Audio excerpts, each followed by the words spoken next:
So this was supposed to be a somewhat structured and well thought out piece of media, but it has become an unhinged rant of a gremlin that hasn't seen the sun in a century halfway through. So please enjoy the chaotic energy of the following video. Thank you!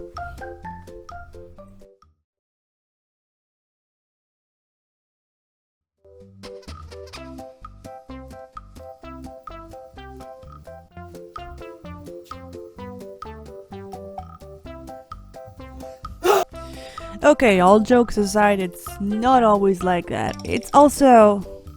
How many words do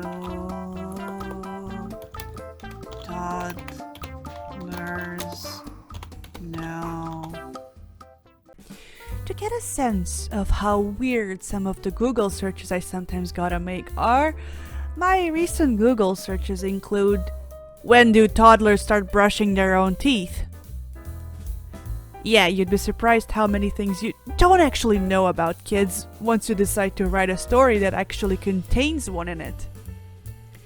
As adorable as Milo is in the story, I'm often at loss as to what he can or cannot do or say, what's too complex for his little 3-year-old mind and what isn't.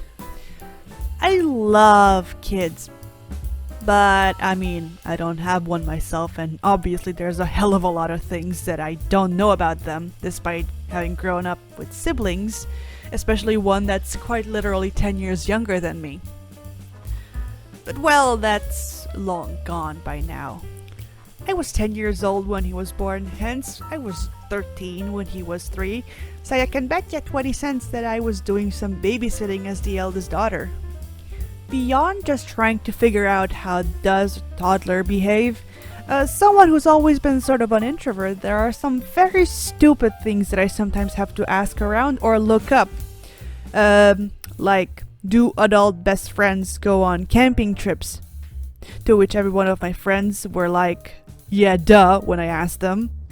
Obviously I could have figured that one out by myself, but I didn't, so I felt real dumb about it. It's weird sometimes to figure out how to human in fiction. Even within the story, I strive for some semblance of realism, and observing some of the comments, apparently I seem to be succeeding at it for some otherworldly reason that I cannot pinpoint. I like to base my story off of what seems to be logical to me, and I think a lot of my own sort of wishful thinking starts to play into that. There's nothing that annoys me more in romance than the cliched, this problem could have been solved if only the two dumbass main characters had talked to each other. So I try to avoid this trope a mile away because it irks me to no end. Some stories can pull it off, I'm sure. I feel like I've seen it at least once, one example of a movie or something that did it well, but I cannot remember the title right now.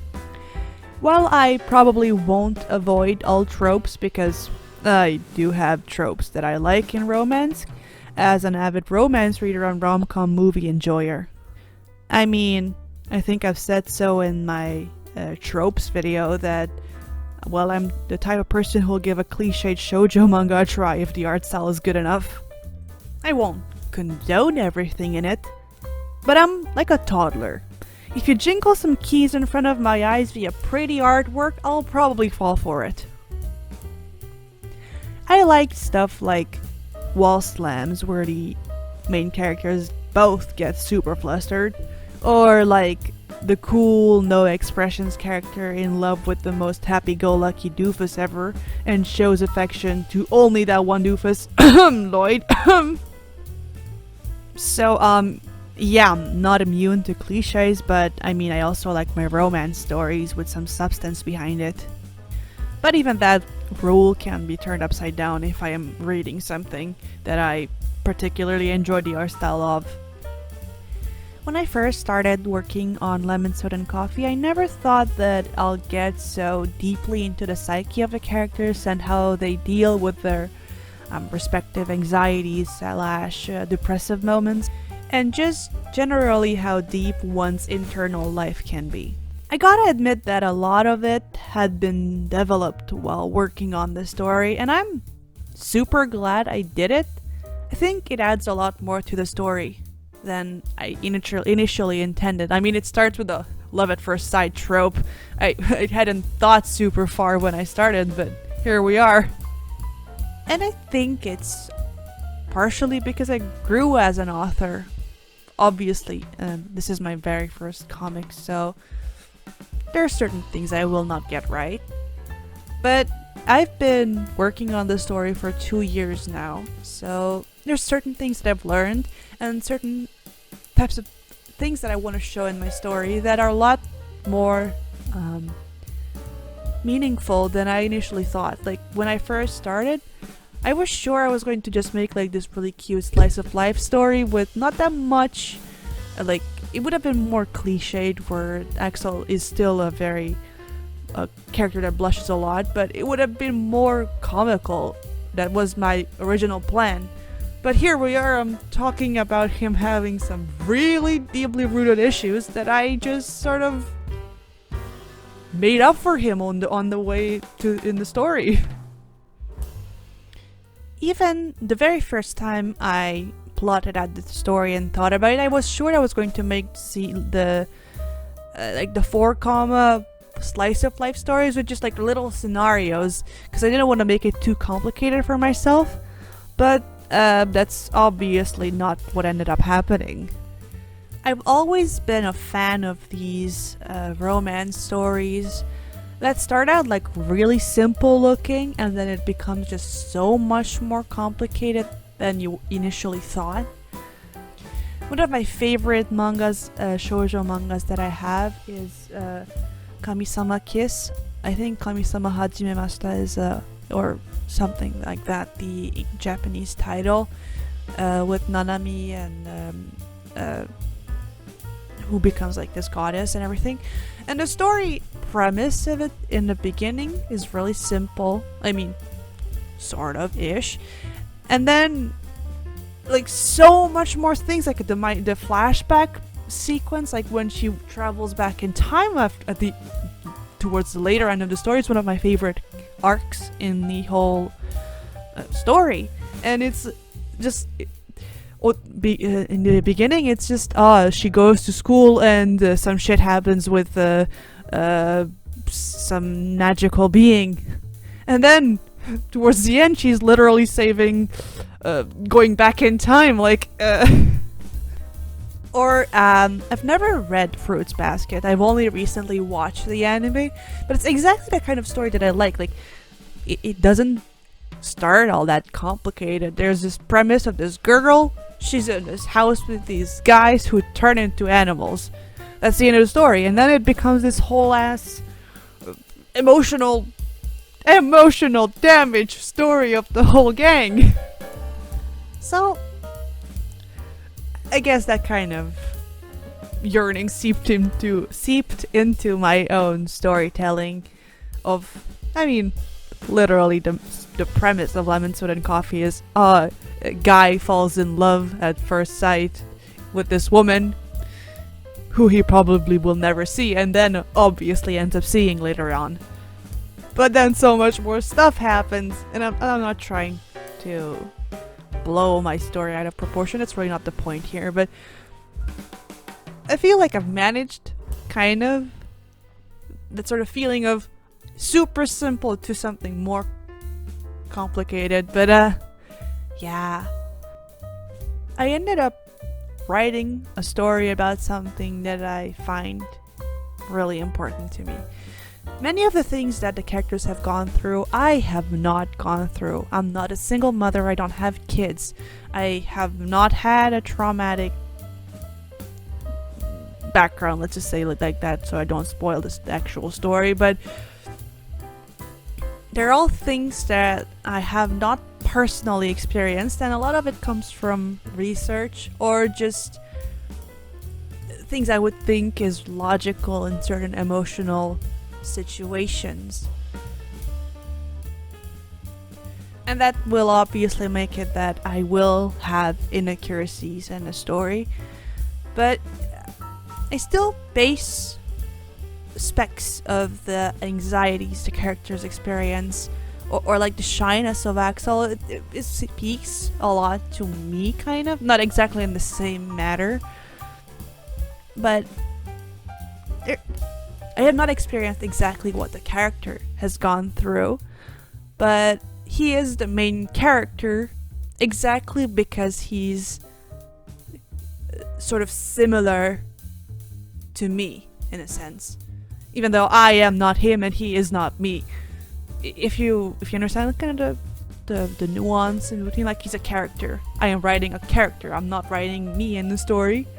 But obviously, me being the author making this character, for me it's more easy to write something that's similar to me, so I will inevitably add in some specs and details of stuff that I actually know or have felt. And the character would probably not be so close emotionally to what I think if it were not a slice of life romance story. If it were probably an action character, I may not have gone this much into the actual thought process. Although I am not a super big fan of action, I respect everybody who can write that, but I am a romance gal. I will watch a movie if there's a hint of romance in it, okay? So I will watch a show specifically for the one romance scene where the characters hold hands. All this to sum up kind of what I wanted to make my story into, or just like my kind of thoughts on different story styles, or just my sort of preferences in a sense. And so, writing a story about something important to you, I think, well, at least for me, it becomes kind of inevitable that you'll base things on stuff you've experienced, thoughts you've had, anxieties you've had, or even silly stuff like what you think is romantic. So, for me, well, during this whole era of writing the story, and I'm not finishing the story is not done yet, I still have stuff to say, but I've had mental ups and downs this whole 2 years I've been writing, and it has made me question myself a lot. Because when you hit a wall and you think about you're in a writer's block and nothing seems to work, and you think like, have I finished? Am I done? Do I have nothing else to say? But then I think about like, yes, I still do. I still have stuff to say. The story is not ending. But then you're like, what next? But I know what will happen in like 2 months from now, but I don't know what will happen now. So what? And there had even been instances where I was like, what even is the point? Is what I'm telling even worthwhile? Isn't this taking way too long? And while I don't know what having a panic attack is actually like, I have had moments where I just want to hide in a corner and just let the world go by. And I'm sure me as the writer, that affected my storytelling and might still affect it in the future. But oh well, this is not the first time I talk about stuff like this, but I don't really want to get into it in this particular video, so let's just move on from this. As a writer and artist of a slice of life rom-com comic, you're probably gonna wear a lot of hats. You need to be a hopeless romantic, a housewife, a psychologist, an actor, a daycare attendant, but many times, in the best moments, you finally get the chance to be that one dude entangled with the unicorn toys. You know the one. And now we get to the meat of the subject. The romance bit. And apparently... And I'm not trying to toot my own horn or anything, because I don't think I'm all that good at it, but I've been told that the romance in Lemon Soda and Coffee is realistic. I don't know how. I have no comment on that, but that's just what people have said.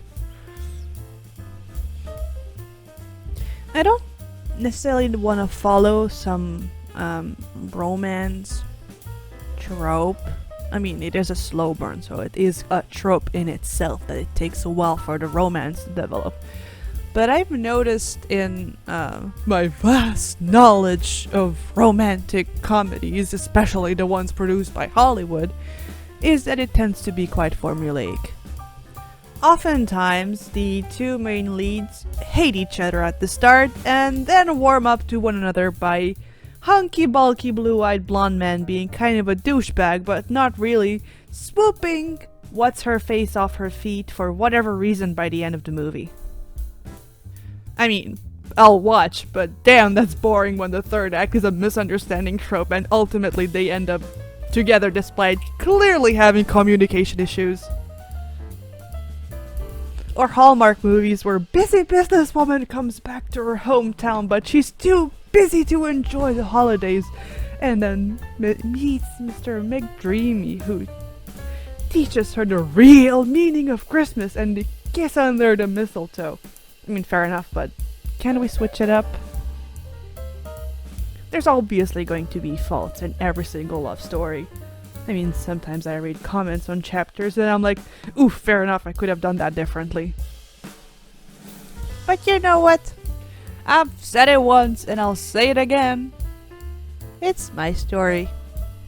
I'll put all the cliches in there as I want. And not put the cliches that I hate in it. At the end of the day, I cannot change the past, I can only change the future, but I will not necessarily change, I will not change my story just because someone doesn't like it. I mean, like, for the romance tropes part, it is my story, comes from my head, so I cannot predict what my audience will say to certain things, and I certainly don't wanna...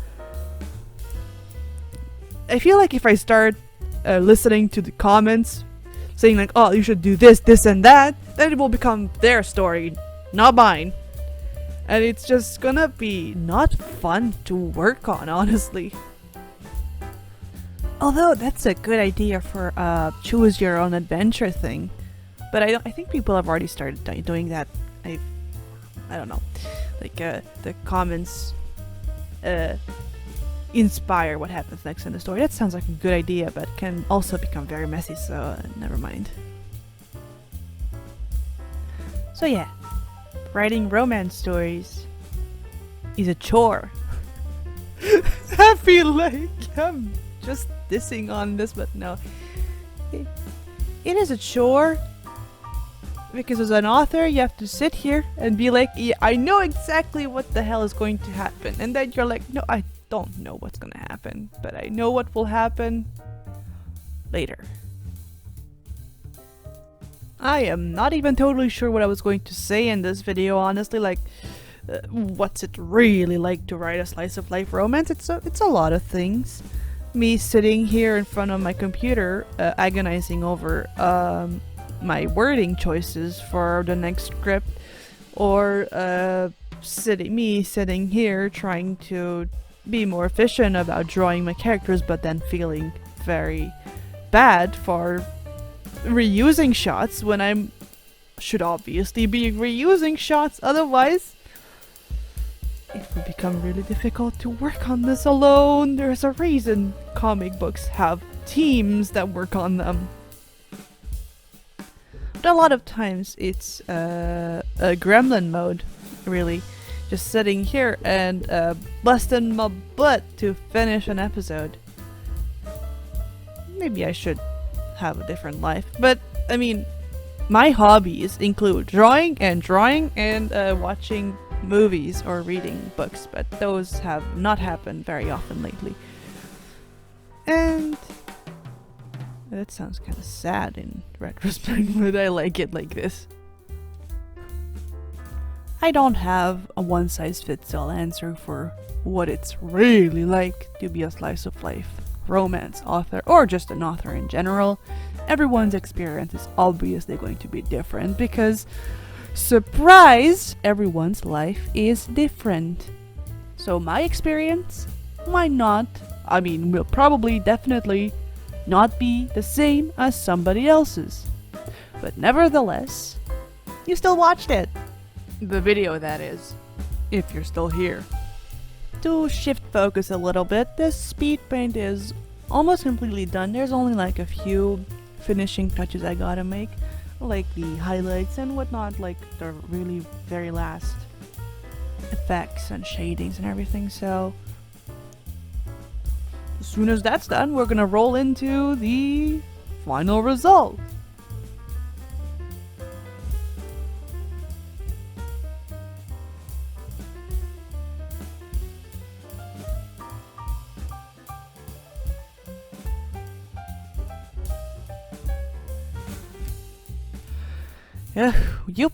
Yep, that was the video. I have recently opened up a Redbubble shop where you can buy some of the illustrations I've made, as well as a couple of stickers, more to be added in the future, but for now, amongst other things, the illustration that I made today is available as a print. So go check that out if you're interested. And with the same breath, I also want to thank the lovely peeps who have brought to you today's rant. Here are my patrons: Alberto Jimenez, Beth Linkert, Friendly Neighborhood School Counselor, Kevin Landale, Olivia Carlisle, Timmer, Vito, Actual Horse, Akumu 1545, Axel Gallardo, Bob Ross, Bulbies Here 2022, Bookwormai, Bran, BTB422, Katie Davies, Chase Butler, Connor McGrath, Corey Mosby, DB_Explorer, Denise, Denise O'Gorman, Drake, Emily Newell, Emmanuel Feliciano, Iceman Kun, Jorge Guterres, Josie, Marsh, Matthew Schechter, Michael Hepburn, Middle Z, Natasha Ramirez, N. Benito, Poeto, Rob Hamill, Robert, Romaine Roche, Sage, Silver Rayleigh, Suniva Peterson, Tammy Lee Oak, Thaddeus Linville, Tyler O, and Vicky Chang. Thank you very much for everyone, and I'll see you in the next video, whenever that might be.